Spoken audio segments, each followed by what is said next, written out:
You could motivate, inspire hundreds of millions of people around the world. You were giving every ounce of your soul. I got Nelson Mandela, Mother Teresa, and Bill Clinton. I could take any training program we have, cut the training time in half, and increase the competency. When did you know you had this gift? He was a very kind of right-wing, straight-laced guy that taught speech. And I get in a speech class and I screwed around. I was pretty humorous. And so I would take over the class to some extent. And so after class, Mr. Cops, Mr. Robbins, you need to stay. I need to speak to you. I was like, oh shit, I'm busted. And I sat down and it wasn't what I expected. He goes, you know why I've asked you to sit down here with me today after class? And I started to say what I did. He goes, no. He said, it's unbelievable what you do. I've never seen anybody stand up and capture every kid in this room's attention when he speaks. And the reason I took over the class is there was a senior song leader, cheerleader, Nancy Coleman, who I was totally in love with. And I was like flabbergasted. I didn't have any reference for that whatsoever. And he said, I think you have a gift.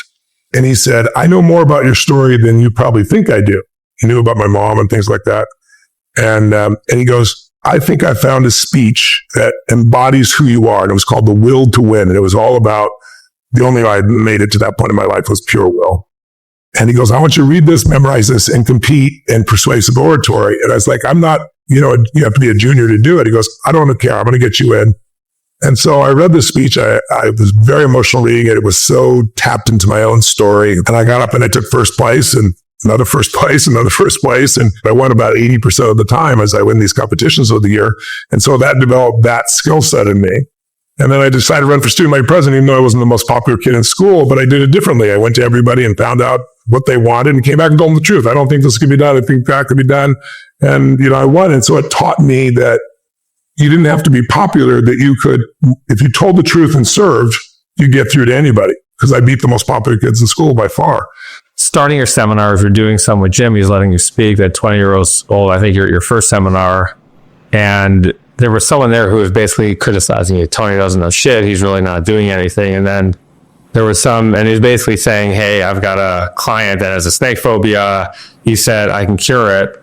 But the better one that I think a lot of people would be more interested in, and I think you could create a whole new business. I know you've done well. I think people have said Tony is now a billionaire, as you were able to give a woman an orgasm who had never had one in her life before. Without touching her. Without touching her. So, I'm sure there's a lot of guys listening out there saying, holy shit, Tony, you got to write a book about this. And then there's a bunch of women out there who are not sexually fulfilled, where I think there'd be a 50-50 audience there on that one.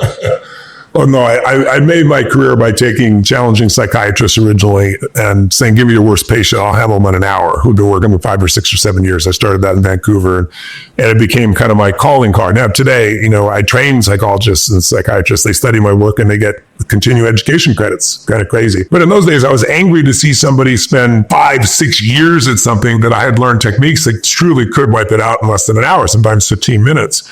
And so I use that. I take somebody like the snake phobia and I'd bring it out, they'd freak out, and I'd, at the end, wrap the snake around them, and people would be like, holy shit, this is amazing. But then I did things for like the Army. I took a training program that they've been doing since World War I on training people in pistol shooting. And I told the general I could take any training program we have, cut the training time in half, and increase the competency. And he said, you're crazy. I said, no, I'm expensive. We negotiated. I went through a year's worth of top secret clearance, and then I did a whole series of things for the Army. And I cut the training program by 3 days out of 4, 1.5 days versus 4 days.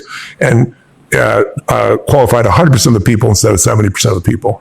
And so that opened up doors. I got to do coding. I got to do other things of that nature. And then I started with sports teams. And then I got Nelson Mandela, Mother Teresa, and Bill Clinton. And then, Randy, it's just patterns. Everything is patterns. So if you want to think about, like, I have 5 kids and 5 grandkids. I have a 50-year-old daughter and I have an almost 4-year-old daughter now. So I have quite a spread. I adopted my first 3 kids when I was very young. And I look at them today and I think, okay, the world is changing so rapidly. So how do I make sure my kids and grandkids can do well, or you and I can do well? At some point, people realize that they're better than different people. I remember I was playing golf. I'm a horrible golfer. Kaiser, by the way, best place on earth. As you, I love Kaiser, yes.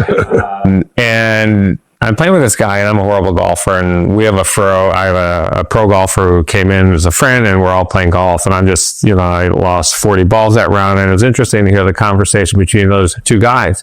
And the golfer said to this player who had been in 8 All-Star games, 10 All-Star games, he said, at what point did you know you were better than everyone else and 99% of people weren't going to make it?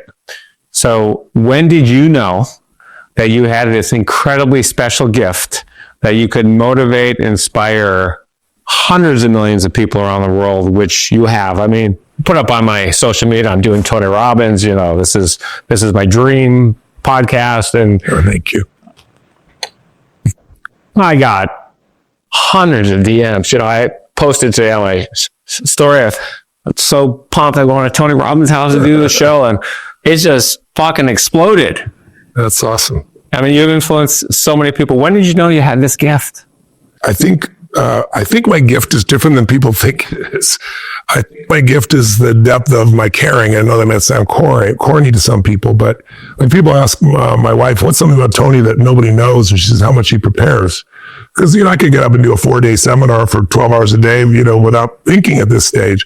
But every audience I organize, I do interviews for people in advance. I find out what they're after, what they're doing. When I do my Day with Destiny, I got 5,000 people and they do a 10 to 20 page document. I read them all, but I'm obsessed with giving my all every time I can serve. And when I'm up there, I think that's my secret. I remember a friend of mine, a good buddy now, came to a seminar years and years ago.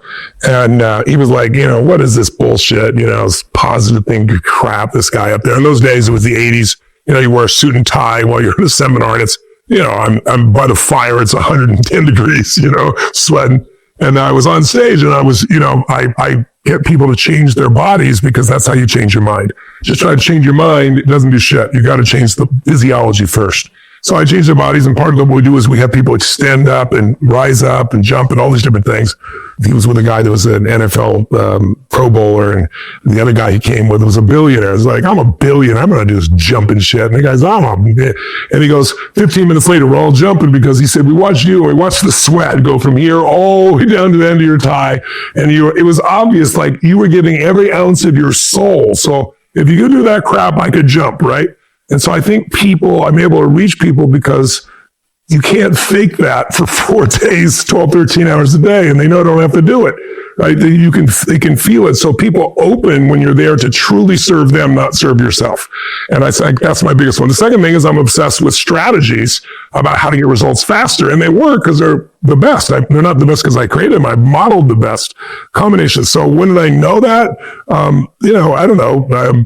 Probably shortly after I was working with the president. I'm 31 years old, 32, and I'm seeing the president of the United States. We're in Camp David, and it's Bill Clinton at that time, and he's wanting my advice, and I'm listening to him, and I go, like, this guy's the president of the United States, and man, he is really messed up, and he's the most powerful man on earth. And so we begin to realize we're all just people. But my skill set kept growing, and when I started being able to do anything from turn around the army to speak in any country and take people 12, 13 hours a day and have the impact. Obviously, I couldn't miss that I had that skill or the interventions that I'd done. And then, we all have some sense of inner pride. And, it's funny for me today because I'll have young bucks come up to me and say, hey, remember my name because, someday, I'm going to be where you are. And I always tease them, go, gosh, that's fantastic. Because when you get where I am, you'll be where I was. Because I'm not going to stop growing. So let's do it. So I love that sense of growth and competition as well. But I don't look at it as like I have this great gift. I look at it like people have gifts. And my job is to help them uncover them. Not I have a great gift. The gift is just loving on them and having a skill to figure out how to get there. I'll tell you a quick story, and I know we have to go. When I was an unhappy lawyer, I met a guy named Brian Metaboy. Yes, I know Brian, of course. And Brian, and so at some point, our company is going to go public, and Brian had heard about it, so he invites me to this thing at Peter Gruber's house. Yes. I get there, and I'm the only one there not in the business, the entertainment business, and everyone just the agent. That was a movie mogul meeting for sure. Armani suits, these young agents. I'm a tech guy, so I don't know if I had jeans on and a shirt like this. I'm looking around, and you got people doing jumping jacks. Well, it wasn't jumping jacks. It's sort of. No, they were doing jumping jacks in their suit. I was worried they were going to rip their shirts. And I remember walking out of Peter's house again. Like I read your books. I have a book, Awaken the Giant from Within, first edition that I brought with me. It's a paperback. You can see it's got yellow pages that I've read a few times. And I honestly walked out again, like you had motivated me already. I'd read your first book, and here it was. And so that was the only one I had been to. But I remember walking out of Peter's mansion, and I remember thinking, God, I had this house up off its foundation, a 29 square foot house on my pinky finger. When I got out of the car, I was so pumped. So imagine doing that. We did that for like 2 hours at his house. That was years ago. But imagine being with 10, 15, 20,000 people and doing 4 days and nights that you get rewired. I want people to know that what we do here is not about thinking. Stanford did a study. We don't have time to talk about it, but people go through and they get treated for depression. That's what they were interested in. And 60% of the people make no improvement. 40% of those people improve 50% on average. Some people get well, but most people are on drugs the rest of their life. And when they did the study with my group over 6 days with no drugs, no anything, 93% were no longer having depressive symptoms, 7% improved, 17% had suicidal ideation, meaning considering suicide going in, none of them afterwards. A year later, 71% reduction in negative emotions, 52% increase in positive emotions. So this is a conditioning process. We're discussing something which can be stimulating, but to get your results, you got to get in your body. And that's why I still do events. So you've got to come to an event as my guest. I promise to come. Thank you so much. Thanks for your time.